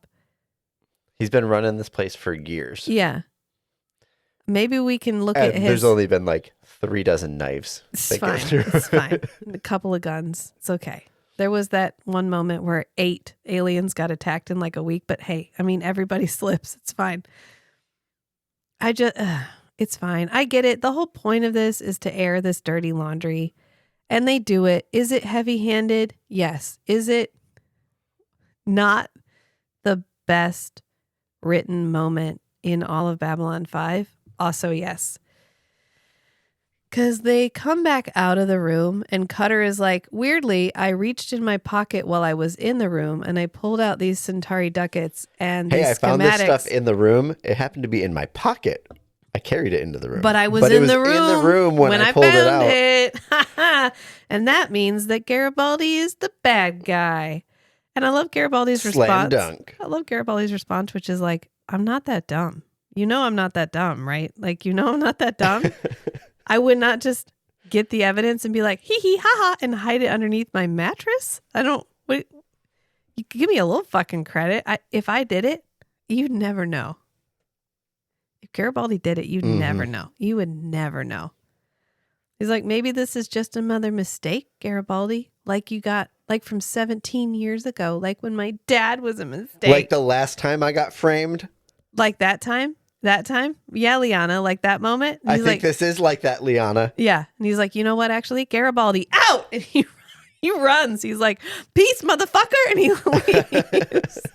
Well, if he gets captured, there's nothing he can do to keep investigating. So he's got to run. And this is when Ivanova, like in the background, you can see they're doing like a rotational picture of Garibaldi. And there's like beep, boop, security. And Ivanova calls Sinclair and she's like, why is there a station-wide security alert for Garibaldi? And Sinclair, who's over chatting with somebody in the corner, runs over and he's like, what? Take that shit down right now. And Liana's like, you can't do that. I have evidence against Garibaldi and I need him captured before the president gets here. Why? So he won't know how incompetent you are? Is that why you need him captured before you get here? And Sinclair's like, that's going to be a hell and no. And I have had it up to the top of my extremely large balls with your presidential authority and your bullshit and your personal vendetta. And she's like, I'm well within my rights. And he's like, this is my fucking station. And I think it's time you realize that. Now, Ivanova, get her off my fucking observation dome. And Ivanova's like, with pleasure. So she steps forward and touches her arm and she goes, you are going to resist, I hope. Cancel that alert. You can't do that, Commander. I have hard evidence that Garibaldi is part of this sabotage. I want him in custody before the president arrives. Mr. Garibaldi is many things, but he's no saboteur, and I've had it up to here with this personal vendetta of yours. Kill that alert. Yes, sir. Ivanov at all security posts. Cancel fugitive alert immediately. If you insist on obstructing me, Commander, I have no choice but to invoke presidential authority. And I'm sick of that, too. This is my station, and it's time you realize that. Lieutenant Commander Ivanova, escort Major Kamarov the observation dome. With pleasure. You are going to resist, I hope. I love Ivanova so much. She's like, please give me an excuse to slap that smug look off your face. And Liana's like, you guys are so mean to me. I have presidential authority. And then she leaves. And Ivanova's like, she's going to call and tattle on us. You know, she's just going to run back to daddy and tell daddy president that we were mean to her. And he's like, yeah, but it's going to buy me time to find Garibaldi before she does. What are they going to do? Replace me? Who else wants to come all the way out here and be head of Babylon 5? And Ivanova's like, okay, actually, let's start a level 6 maintenance check on all station communication channels. And the lady's But that'll like, take comms down for hours. and she's like, yeah, it will. Mm-hmm. Yep. You're right. And then we go to the casino because Garibaldi's like, who should I go to? Who will help me in my moment of need? Londo, who's happily drinking at the bar. Later, they're going to be like, Cutter and Liana are talking, and they're like, wow, Ivanova and Sinclair are doing everything they can to hinder our investigation. And Cutter's like, yeah, well, according to his file, they're his only friends. That and the Centauri ambassador, Londo. And I have to say, I'm pretty sure Londo hacked his file and just put in there, also, Londo is his good and dear friend. It's written in there. In like Centauri font. Centauri font. You know, they all have their own font. And it's got like a little purple flourish at the end. Mm-hmm. It's like, also, he looks really good in purple. We all look really good in purple. But I love how he's supposed to be wearing... In purple, he's magnificent. If you ever want to kick him out of Earth Force, do let me know. I will take him home. He will be my best friend. But I love that he's supposed to arrive in stolen clothes, but they fit him perfectly. He even stole a belt. They're like, would he steal? What would he steal? Where did he get these? He knows all the places. I guess. And Londo is happily drinking at the bar, which totally Garibaldi crashes his party. He's like, wow, you're out of uniform. Very dapper. And he's like, well, I thought about stealing some of your clothes, Londo, but... And Londo's like, you know what, actually, let's drop it. I know why you're here. So he tells Londo what's happening. And then he goes, and there were Centauri ducats in my quarters. And Londo goes, oh my God, do you think that I would do that to you? Are you implying that I would frame you, my good and dear friend? And Garibaldi just looks at it for a minute and he's like, oh, you know, you're right. I totally would. But I didn't. Totally would. But I didn't do it. Mr. Garibaldi, do you really think that I would do such a thing to you, my good and dear friend? In a minute. You're right, but I didn't. But I know who did. You want to take a guess who he immediately implicates? He's like, no, I know who would totally do it. And then we cut back to Liana, who's demanding that Ivanova tell her why the comm channels are offline. Communications are down for scheduled maintenance. And she's like, we wouldn't want them broken when the president gets here. And Liana's like, I demand you open a channel to Earth at once. And she's like, oh, I'm a lieutenant commander in Earth Force. You don't demand anything of me. You can request and I will consider it. And Liana goes, okay, I request that you open a comm channel to Earth. And Ivanova goes, request denied. Have a nice day. And then Ivanova out. Yeah. Closes. Mic drop. And she's like, oh, they're being so mean to me. Use the comms on the ship. I know. Yeah. You just go out to the ship. They should be close enough. We can just use our own comm channels. And Cutter's like, I'm not surprised that they're helping him. This is when he's like, his only friends are Sinclair, Ivanova, and Londo? Why is that written in there in different font? We go back to Londo, who's talking to Garibaldi. And he's like, are you really saying it's Jakar? And he's like, oh, it's totally Jakar. Look at his 100%. Face. He's got a guilty face. And he says, you know, when they occupied Ragesh 3, some important scientific stuff went missing. And to find it, we had to give them hard currency. So he's got a lot of Centauri ducats to work with. Just recently. Yeah. And he's like, you'll have to get into the ambassadorial wing. And he's like, oh, yeah, no, I can do that. But just gloss over it. No, we don't explain how he gets in there. No, he's just like, no problem. Because he doesn't. Or Garibaldi has another door in. Not Garibaldi. Jakar has another door into his rooms from the regular No, quarters. he's in the ambassadorial wing. But you have to wonder, does Garibaldi have a backup card? Mm-hmm. I don't know. He gets in. That's what matters. And we don't explain how. Don't ask how. He just does. If he knew that it was that easy to exploit the entrance into the ambassadorial wing, why didn't he close it up? Or did he leave it open for this contingency? Yeah, emergency backdoor. Maybe he's the only one who knows how to change the passcodes. He has the master password. Yeah. But he does borrow money from Londo. And Londo's like, oh, you're very lucky. Ilaros has smiled on me recently. Garibaldi's like, Ilaros? And he's like, yeah, goddess of luck, patron of gamblers, gods by the bushel, gods by the pound. She and I have had a rather long and dubious relationship. He's like, any reason you're being so generous, Londo? And Londo's like, we are alike. My good dear friend. We are the odd man out. Who would have thought it? You borrowing money from me. Luckily for you, Ilaros has smiled on me recently. Ilaris? Goddess of luck, patron of gamblers. She and I have had a long and rather dubious relationship. 500 Centauri ducats. That should buy you whatever you need. You're being awfully generous. Any particular reason? You're a very suspicious man, Garibaldi. But yes, there is a reason. We are alike, you and I. We are both, as you say, the odd man out. I have been in your place. I can feel how you are pinned. And it would give me some small pleasure to know that things can work out, even for us. Now, go, please. Leave me in. And this is the one sentence that is really going to grow into something far more bittersweet as time goes on. Mm-hmm. And he's like, I just want to know that things can work out for people like us. Because I have been in your place. And it would give me pleasure to know that we don't all end up Like me. like me. Now, fuck off.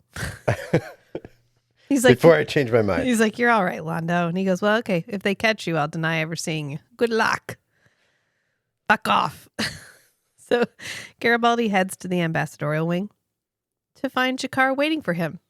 The door opens and he's like, hi. And I love that he is never actually lost on this station. Mm-hmm. The only person who doesn't know where he is Liana.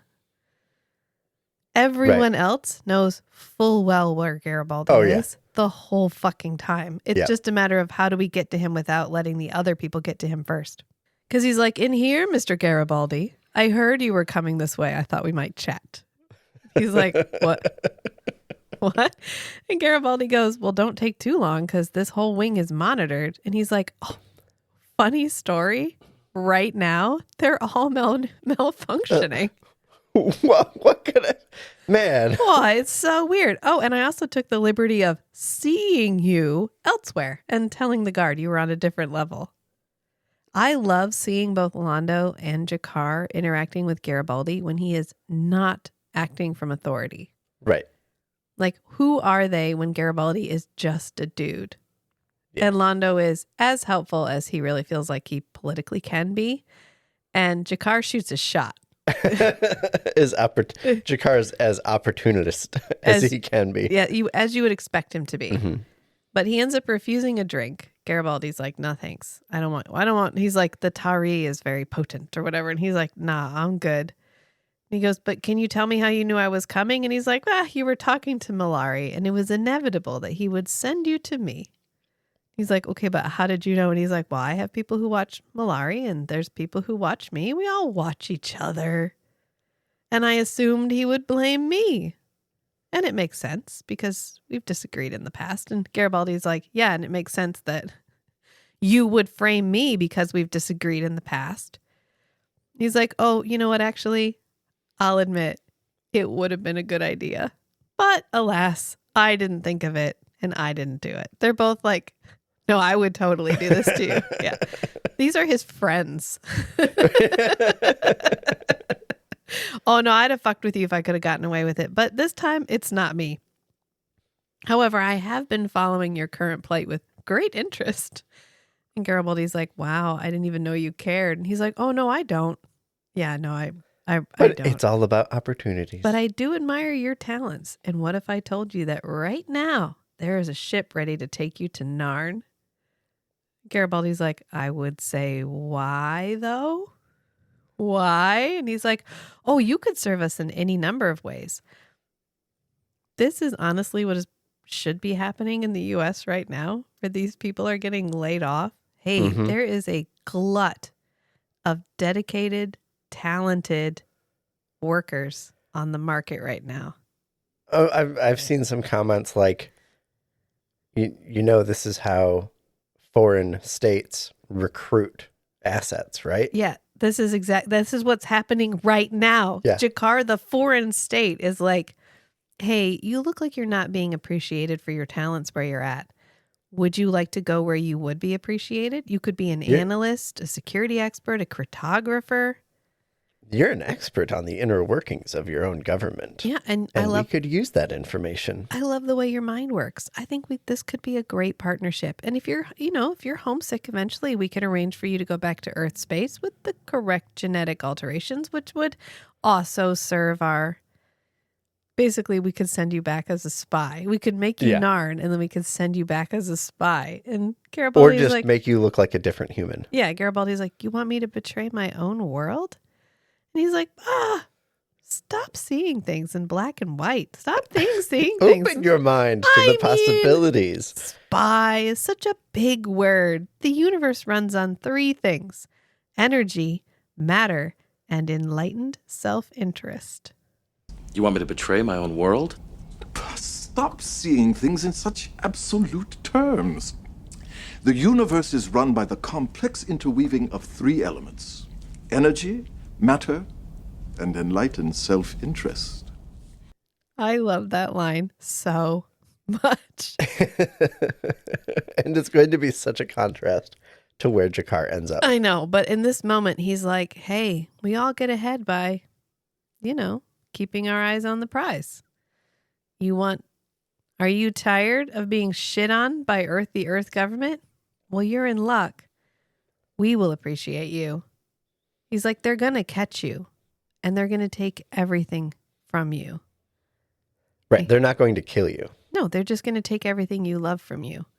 And Garibaldi's like, well, I'm going to still have to pass. And he goes, okay. I think you're being an idiot because without your position, this station is not safe for you, which is true. Call it a lifestyle. My voice broke at just the right moment there. Call it a lifestyle. Then he tips his fedora and walks out the room. Meanwhile, the whole Zeta Wing has arrived and they come through the jump gate. Because remember, the president is on his way to present this fighter wing. Remember that whole thing that was happening in the background? Main plot. Yeah. This is when Garibaldi goes to see Negrath. He goes to see Negrath after he breaks into the ambassador's wing. So where does he need to get to that has more access? Anywhere. Or that requires higher access? He just says anywhere on the station. Yeah. I think he needs to get into computer systems. I think he needs access to probably probably the ambassador wing is easier to get into than the Earth Force, command dome and security offices and Cobra bays. But he goes to see Negrath, and I fucking knew he knew Negrath. I knew it. Mm-hmm. We called it. You heard it here first. He's well, at least this is our first proof that Garibaldi is in fact not Negrath. In a costume. Oh, for this episode. This is it's Delen's shift to be Negrath. He's like, we both know you can fix just about anything on this station. I need access to restricted sectors. And he's like, fix nothing. I do business. Legitimate business. And Garibaldi's like, the fuck you do? You don't trust me? And he's like, no, You're the police. He's like, not right now. I'm not the police. And he's like, just because you're not the police doesn't mean you're not the police. Now get the fuck out of here. GTFO, Garibaldi. And so he ends up getting escorted out. And they're waiting for him outside Negrath's door because he probably has a file that's like Negrath. And they're like, oh, that's where he's going to go. And so they're waiting for him. And he gets shot at. And he ends up like popping out of this little hatch into another hallway.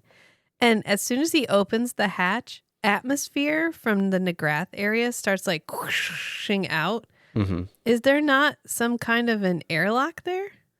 There should be. Because he's wearing a breather mask. Because he's wearing a breather, which he can't take off until he's out and in the other. Mm-hmm. It's fine. Why is this access way here? Ventilation. Okay. Ventilate? What are they ventilating? Shh. Okay. Why are the doors decoratively shaped? Why are none of the doors rectangular to or be round? Whimsical. Do you know how often I would kick that little bit at the bottom? I know, right? It's the shin dinger. That's what they call it.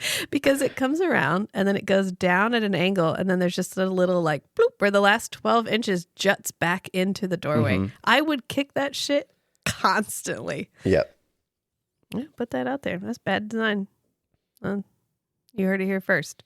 But Garibaldi gets ambushed and beat up. That's what happens. And he should have known this was coming because he goes through the door into an empty room with a bunch of bugs. Should have been like, oh no, this is where the ambush is going to happen. Oh my God, why are there chains hanging from the ceiling? This doesn't make any sense.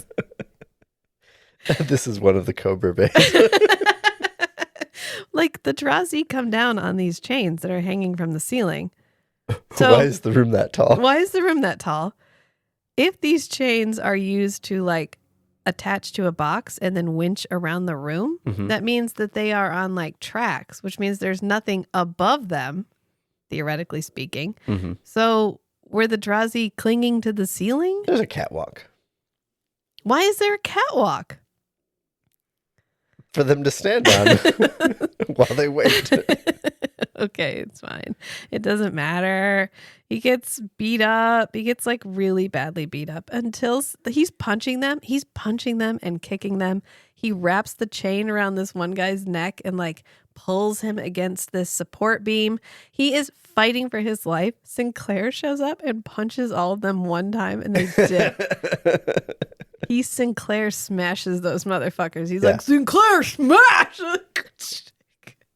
And they're like, oh, Garibaldi, no. I showed you. You got to put your whole body into it. Your entire upper you torso. Punch with your hips. Whack! And they're like, oh no, it's Sinclair. Get out of here before he kills you. You're punching with your hands. I punch with my hips. Punch with my balls. I punch with my mind. Of course, there's a hole in his mind. He punched a hole through it. I was referencing the gunslinger. Oh, yeah. Oh, no, I got I do not punch with my fist. I punch with my mind. And he's like, what are you doing here? And Sinclair goes, I'm trying to keep you from frying your own butt. I have no end of respect for the types of phrases they had to come up with to circumvent swearing. It's like, I'm trying to save your fucking ass, Garibaldi. But what he says is, I'm trying to keep you from frying your own butt. And later he calls him more trouble than a toilet full of snakes. Which I looked up because I was like, where did that come from? It came from Sinclair. Yeah. Yeah. There's one quote on the internet and it's like, Jeffrey Sinclair says, you're more trouble than a toilet full of snakes. It doesn't make any sense. Was this ad-libbed or was this written in the script? I hope it was written in the script. And he's like, I've been tracking you through security reports, Garibaldi. Literally, I've just been going, look, there's Garibaldi. Oh, that door got open. There he is. Oh, he appears to be in the... Why is he talking to Jakar? What's he doing? It's fine. And then he goes, Michael, I can help you. Like, would you please stay with me for 5 fucking minutes? We can figure this out together. And Garibaldi's like, no, I'm a ghost in the wind. I am the lone man on the mountain. I'm completely dependent on my friends for help while believing that I am totally alone and friendless. And he just disappears off down the hallway. The only reason he manages to stay in the wind this long is because his friends are helping him. But he's like, I'm doing this alone. I'm the lone wolf. Okay. Well, then we like cut. Garibaldi, I spent 5 minutes and I found you.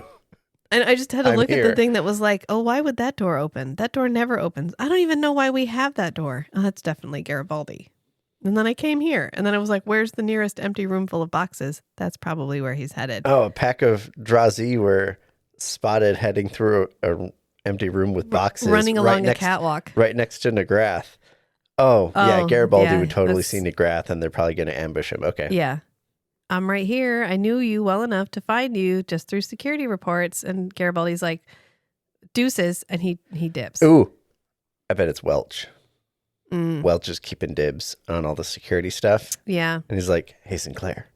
I know where he's at. Here he is. Yeah. I mean, he could. Garibaldi has friends, Mm-hmm. even though maybe he had other friends, but when Londo hacked his thing, he changed all of his known associates to just Londo. So Earth Force One is getting closer. I love how we had to like pepper this in here because otherwise you would totally forget that the whole point of this is to make the station secure for, I don't know, the president. Mm-hmm. And this is when Sinclair finally gets orders from a person above Liana to cooperate fully because he's finally pushed back enough. She had to throw a temper tantrum Escalate. and tattle. She had and to go get it through the actual escalated. chain of command. Oh, go figure. I guess you could call it that too if you wanted to. She had to use her chain of command. And then she's like, I trust our positions are now clear. And Sinclair's like, okay, well, I want to find him as much as you do. The only difference is I haven't already judged him. And she goes, I resent that implication. And he goes, that's your privilege. I like that line too. Yeah. I resent that. You have every right to resent that. It's your privilege. But if you weren't so twisted up inside, you'd realize that you don't want justice. You just want blood. You haven't done your job from the minute you walked on this station. I'm doing your job for you. You've been so blinded. I'm doing your job for you, and someday you're going to see that. And they're like, well, we've got eyes on Garibaldi. Finally, somebody spotted him, and he's been paying for everything with ducats. Everyone calls them ducats except Londo, who calls them ducats. Well, yeah, he's saying it correctly. I just love that Peter Jurassic showed up, and he was like, what if, and I'm just spitballing here, Londo had a weird accent. And they're like, okay. And then the first extra that came on to be Centauri, they were like, can you talk like Londo? And they were like, no. No, Centauri don't talk like that. No. That's just Londo. That's literally just Londo. Yeah. I wonder if it's like the North Atlantic accent, the Hollywood accent from the 50s where they had that. The made up accent. Yeah. Maybe it's just a made up, or maybe he made it up himself to like practiced it in the mirror. Like, I just sound so much more regal when I have my own accent. I sound like royalty. It's just, Peter didn't have to go that hard for us, and he did, and I appreciate it. And they're like, oh, he's playing for things with ducats? Well, we must have only seized part of his payoff. Well, that's a really big assumption. Very large assumption, considering later we find out that the reason that Cutter had ducats is because he got $100,000 deposited into his bank account, and then he withdrew them on Babylon 5 as Centauri ducats. Right. Which means there's a Centauri ducat ATM on Babylon 5 where anyone can take out Centauri ducats. Yeah, that's the ATM on the Zocalo that Londo uses for his gambling money. Right. So there's literally no reason to believe that this is part of his payoff. Right. It could just be the most like dense currency, like high value especially per item currency. When they know he knows Londo, and they probably are fully aware that he met with Londo in the casino. Mm-hmm. You have to assume Londo could have given him money. And if he gave him anything, as he is Centauri, he would have given him Centauri ducats. There's the leap that she makes, the logical leaps that she makes are astounding. She storms off, and Sinclair asks to be patched through to Lou Welch. As soon as she leaves, he's like, hey, get me Lou. Somebody get me Lou on the line. I'd like him to do Liana's job for her, which in this case is search Nolan's quarters, because it turns out no one has actually searched Nolan's quarters. They only ever searched Garibaldi's quarters. Right. They did not You'd think after he died, they'd He check was out the his room. only one in the Cobra Bay when a bomb exploded. Yeah. And they're like, well, he wouldn't have blown himself up. Yes, because no one has ever accidentally detonated a bomb or blown themselves up intentionally with a bomb ever before. Fake news. Ever before. Never in the whole history of Earth has that ever happened ever. So we definitely should never have gone to check on Nolan's quarters to find out if perhaps he is the one who planted the bomb, and then he falsely implicated Garibaldi, knowing that he was dying and there would be no consequences for his misdirection. Oh, I'm trying to move through this emotionally. I hope you... Can you see that? Can you? I can see you're trying. Thank you.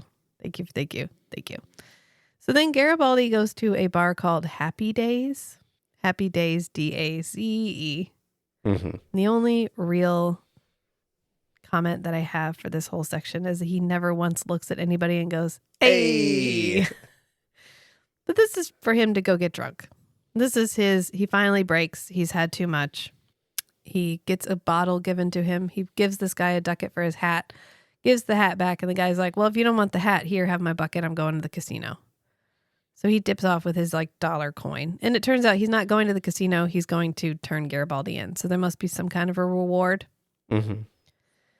And then we come back to the bar and we do my favorite thing in the world, which is come back at the end of a story. It's like my favorite storytelling trope, because he's like, if I could do that, I wouldn't need an encounter suit. The drowsy guy next to him collapses into his own food. So he doesn't laugh, but and he drank fine. a good half of that bottle. Yeah. And then he's getting ready to leave, and he does like a whole, this is the best place I've ever been to on Babylon 5. They should add this to the tour. And then he hits the light fixture and leaves and gets caught immediately, despite the fact that he takes evasive maneuvers, which he likes. He pulls off drunk pretty well. Yeah, he trips over a box. And then Liana, who just murdered a man, would like to continue pointing that out, walks up and goes, drunk again, Uncle Mike? And then she fuzzes, and she's a young child, and it's like, drunk again, Uncle Mike? And that right there is why she should have been removed from command for this. Mm. Yeah. And Cutter's like, it's okay. I'm going to go. We've caught Garibaldi. Isn't that great? We now finally have the time to go inspect the Cobra base now that the president has arrived and the ships are here and we are within 5 minutes of them using the Cobra base. I think I will finally go and look at them, me and me alone with no oversight. Is that okay with you? And Liana's like, I'm completely fine with that. And then we get this really cool look of the shot where Liana is walking around Garibaldi and the camera stays fixed on her. Right. She's still fixated on Garibaldi. And instead of going to actually do her job while Garibaldi is held in custody, she wants to just gloat. Right. But it's an Garibaldi. interesting way of illustrating that everything that she's doing is literally revolving around Garibaldi, because the camera literally revolves in a circle as she's walking. Two circuits around the room. It's pretty impressive. It's a really cool, really long shot too. Yeah. She's like, you never really do change, do you, Michael? I'm like, he had, though, until you got here and you literally accused him of blowing up a ship. Like, you accused him of doing the same thing to Babylon 5 that you think he did to your dad. And then you pushed him until he started drinking. And now you're like, see, you're just the same as you always were. He goes, I thought I had changed until you showed up. And she's like, okay, well, you just tell me what you did. You tell me how you did it, and then you can rest. I'll let you rest. I'll kill you like I killed that guy in MedLab. Or I'll kill all your friends in front of you first. I don't know. I haven't decided yet. It's presidential authority, you know. Well, I'm completely within my rights. And he's like, is that what you want? You want to tear my life down just like I did yours? And this is when Lou Welch arrives, and he's like, hey, so I just walked into Nolan's quarters, and laying on the table were a bunch of Home Guard packets and all the pieces to the bomb and a detonator. Hey, here, I handed it to you. Oh, by the way, I had a buddy with me to sign off on. Yeah, I I do have chain of custody for this evidence. You're welcome. Here you go. And she's like, huh, how did Garibaldi get this into Nolan's quarters? Yeah, right. Garibaldi's like, God damn it, I should have figured it out. We thought he was in a pro-Earth, more like anti-alien group, but we couldn't prove it. And she's like, oh, so he just blew himself up? Again, yeah, it's fucking fine. She's like, Garibaldi's like, yeah, that's what I'm saying. He didn't know they'd be using a plasma driver created just from a vibration to cause it. When you drive that much plasma that hard. And she's like, well, come on. What would be his motivation? Oh, I'm sorry. Now we're going to worry about motivation. Now we're going to talk about motive. Now we're going to talk about what he's going to get out of it. What was Garibaldi's motive, Liana? What does Garibaldi get out of this? What was Garibaldi's motivation? What was his motivation last time? Well, it's weird. It's kind of like he didn't have one and you didn't care until now. Now you're like, oh, come on. Nolan didn't have any motivation, she says, holding the packet that says, make the universe pure again on it. He's like, to protest the president. If I had a wild guess, like, I'm pretty sure his motive maybe was to blow up Babylon 5 in front of the president or while the president was here. That feels like a pretty good motive. Since we know that the Home Guard wanted to kill all the ambassadors on Babylon 5. I'd like to believe you, Michael, but that supposition doesn't explain how the evidence got in your quarters. That the president is coming here and a known hate group who is well connected enough to bring explosives onto Babylon 5 would plant evidence in the chief security officer's quarters to have him removed from duty to prevent him from catching them makes perfect fucking sense, Liana. That's not a supposition. If you want to succeed where you know that the guy who caught you before is likely to catch you again, what game piece do you take off the board? The one that caught you last time. Especially when you can get someone who's emotionally compromised assigned to be the head of security when the president is going to be at Babylon 5. You're a pawn, Liana. You are a pawn. Garibaldi was the more important piece the entire time. Mm-hmm. And you were just manipulated to remove him from the game. To draw him out. Yeah. Getting the home team off the field is the first thing I would do. If I was the one who was trying to blow up Babylon 5, that is the first thing that I would do. Create chaos in the security team, remove the guy capable of actually handling it. And have someone incompetent running the show. Yeah. For presidential security. That's exactly what I would have done. His past would be no secret, and he already said he has a lot of enemies. So it would not be that hard to manipulate the situation to put it in a place where Garibaldi is not there to stop them. And she's like, well, no one knew you were named except you, me, Sinclair, Dr. Franklin. And he's like, yeah, and Cutter. I mean, who cares if they named him? If no one was pointing the finger, it could easily have been part of a wider conspiracy, and the evidence could have been planted there as another plot. They could have had an original plot that they didn't need Nolan to point the finger at Garibaldi. It could have been a backup plan. Yeah. Cutter could have had it in his pocket when he walked in the room. You wouldn't know. You didn't go in there. You didn't follow him. The president's voice on the speech is literally the only interaction we get with the president, because now there's a little moment where the president is giving his talk. And then they announce the flyby of the new wing, and we cut off the president for Ivanova to be like, okay, now light up. Dramatic lighting, please. So they light the center part of the station. And then Liana is like, let's go check on the bays. Because Garibaldi's like, what could it hurt? Let's just go do one more check. What am I going to do? Do I have a bomb on me? You already searched me. Let's go. And so she goes to check on the bays by herself. She has reasonable doubt about whether or not there's a bomb. She has as much suspicion, or I guess she has as much evidence against Cutter as she ever had against Garibaldi. Correct. But what's his motivation, Matthew? Why would Cutter betray her? Oh, no. It's not like Cutter blew up her daddy. And that's the only important factor. I know. So she goes to check on the bays by herself, but with Garibaldi. Right? Bring some more people with you. God. Do you have a team? Do you have a team? Team. Fire everyone on floor 6. I don't think they're working as a team. So it's fine. It doesn't matter. It's fine. Because then Cutter immediately tases her. He's like, oh no, yeah, you can check the bays. And Garibaldi finally does a Sinclair smash. He kicks the gun out of the guy's hand and then Sinclair smashes him. Not hard enough though, because then he has to beat him up for a while. Mm-hmm. And he ends up grabbing his link and he's like, Ivanova, stop the launch. You got to stop the launch. And Ivanova's like, I'm sorry, what? What? Right? Why doesn't Ivanova immediately respond? This kind of reminded me of, do you remember in Galaxy Quest when they stop the bomb and it's still counting down and they're like, oh my God, why is it not stopping? We've literally unplugged it. Why is it still counting? And it goes down to 1 and it stops at 1. Yeah. And it's because they thought that the bombs had to stop at 1.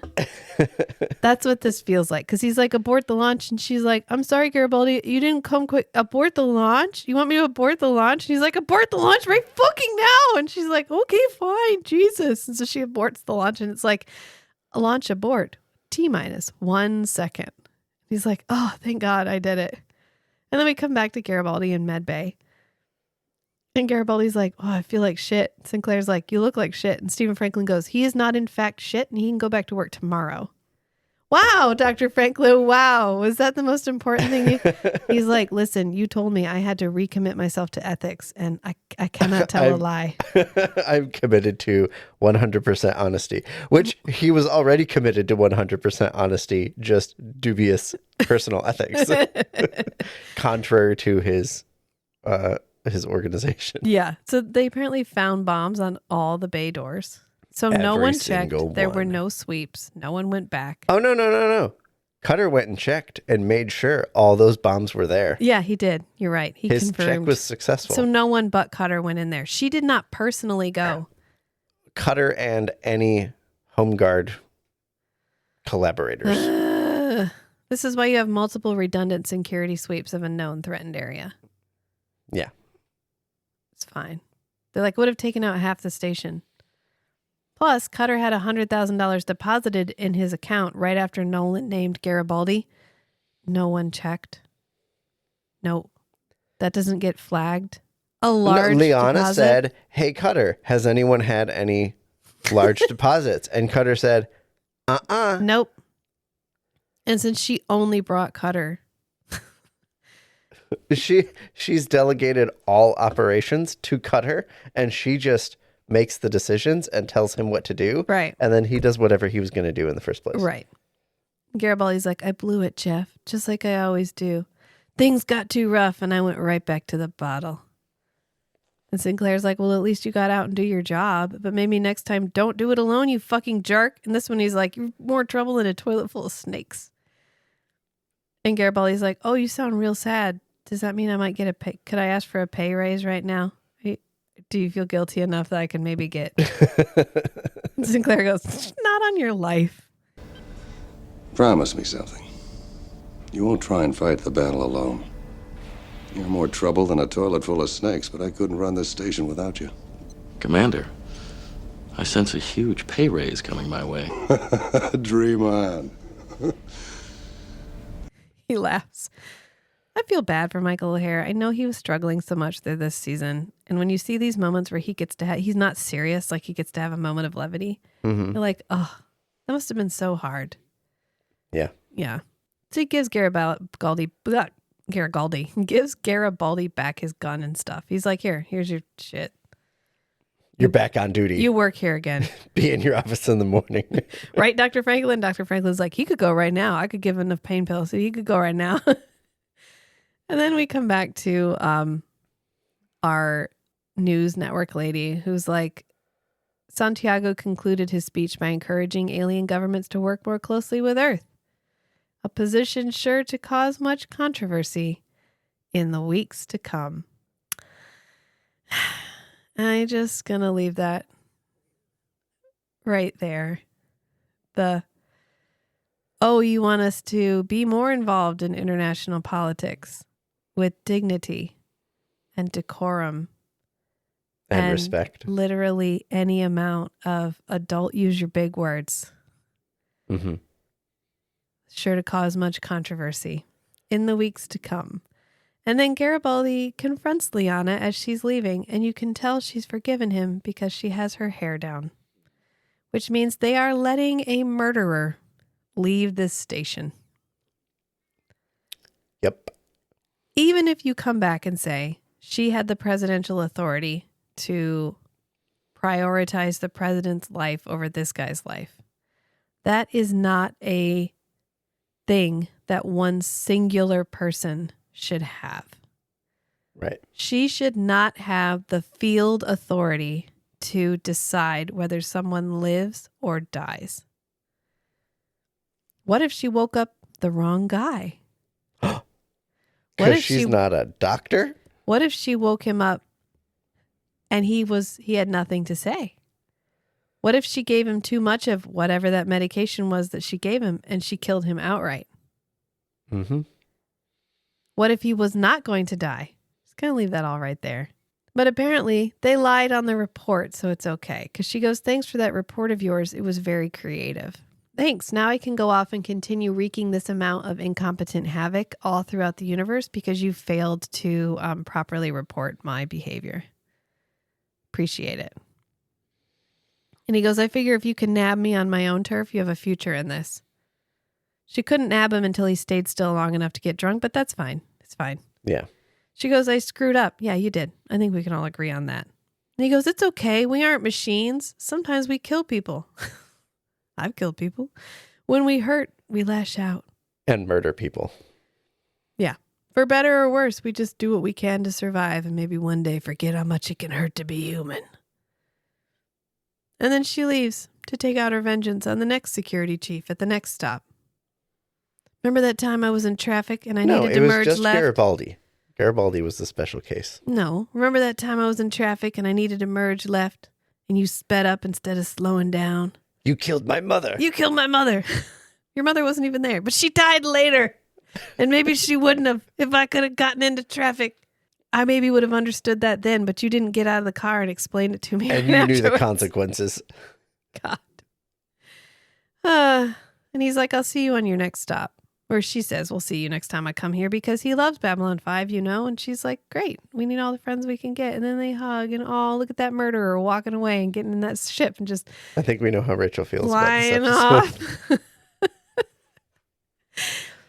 Oops, we forgot she murdered somebody. It was not a war situation.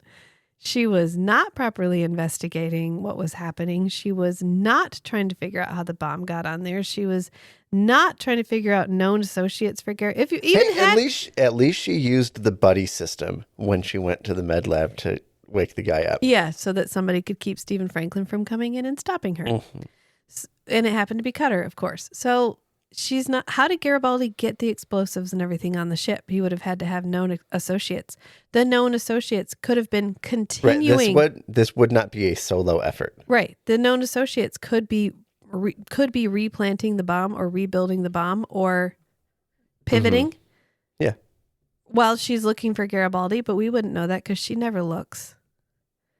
And it's fine. It's one of those moments where we had 48 minutes with commercials and we needed to cover Garibaldi's backstory in a way that felt, air quotes, believable. And I didn't realize how mad this episode made me until I just started talking about it. So there's a limited amount that they could work with. And sometimes you got these episodes where it was like they just railroaded you through the plot. Mm-hmm.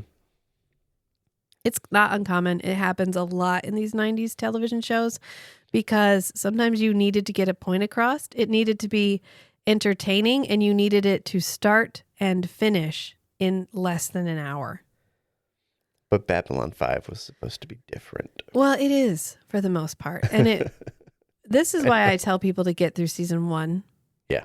Because flavor-wise, in terms of how much... And the stakes get way different. The stakes get changed. Tonally, it does change. And this is just one of those episodes where they needed a monster of the week. They got their monster of the week. We were reminded of the larger political situation that was happening. We got some depth on Garibaldi.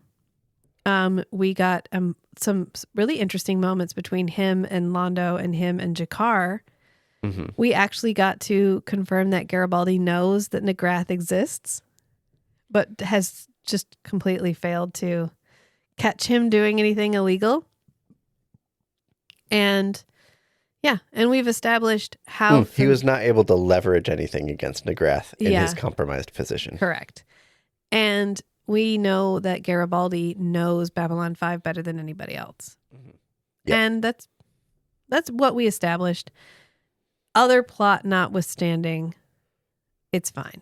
Yeah. It was fine. This is an entertaining episode. If you just sit and watch it, vibes are fine. It's entertaining.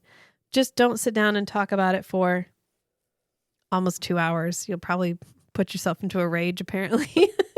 When you have to sit down and pick things apart, it's really interesting when you take the scab off sometimes, how much bigger the wound was than you thought it was. That happened a couple times in Common 81 Kilo too, where we just work ourselves up into a froth over something that's really it's just a throwaway fun episode for you to get a chance to have some shootout, have some running around. We've had some cerebral episodes, and they were like, we need to get some action.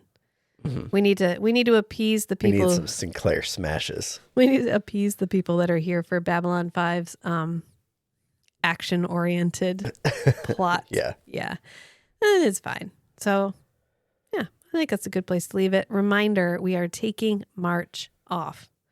And if anything, the first 2 weeks of April, I don't know, watch this space. Like and subscribe. Blue Sky for announcements. Yeah. Blue Sky is where I am currently socially media living. So I will rachel.strangeandbeautiful.network. Yeah, on Blue Sky. I will maybe try to put a link in the show notes so that you can find me there. But yeah, I was also going to put stuff up on the Patreon, because if you don't want to follow me on Blue Sky, Patreon is free. Anything that I post on there shows up for free.